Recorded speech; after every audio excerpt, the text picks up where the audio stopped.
So what's up guys, si Motovlog. Ito na yung pinakihintay nyo guys, ang pagpunta namin dun sa Old Rock Beach sa Bolinao. Makikita nyo dito guys, so bungat pa lang. Makikita nyo na yung babayaran nyo. Bali 250 per head sa adults, 150 per head sa kids. At 1.5 naman ang binayaran namin sa cottage, which is 10 to 15 person. Marami namang pagpipilian guys, so bahala na kayo. Nga pala guys, bago ako makarating dito, ito pala yung mga bayan na dinanan ko. Siyempre galing tayong Binmaloy, and then Lingayen, and then next is Labrador. After Labrador, dadaan muna tayo sa bayan ng Sual. And then next is Alaminos. Sa Alaminos guys, dito matatagpuan yung famous na tourist spot which is Under the Island. After Alaminos, then dadaanan na natin ang bayan ng Bani.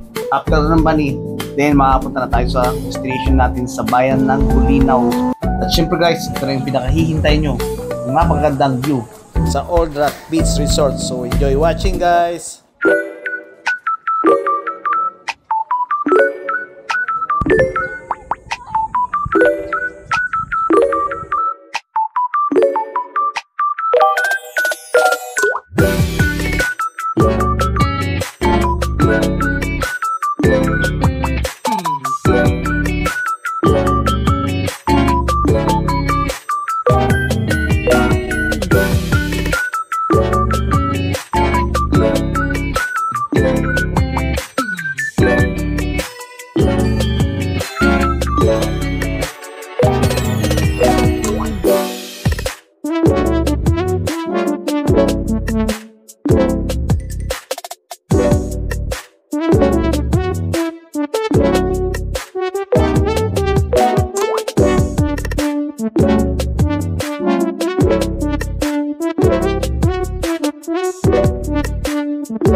So guys, bago natin tapusin ang video, shoutout muna kay Donald Sarmiento, ang aming manager na siya yung nag-organize. Maraming salamat sa iyo.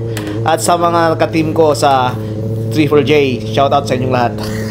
At shoutout din kina Sir Michael TV, kay Ma'am Marilu Gordon, shoutout sa iyo. Shoutout din kay Redeem Aim Kai Crack, shoutout sa iyo. At sa mga hindi ko pa na shoutout guys, next time na lang. At maraming salamat guys sa lahat ng followers ko na patuloy na sumusuporta. So guys, hanggang dito na lang. Thank you for watching. God bless and peace out.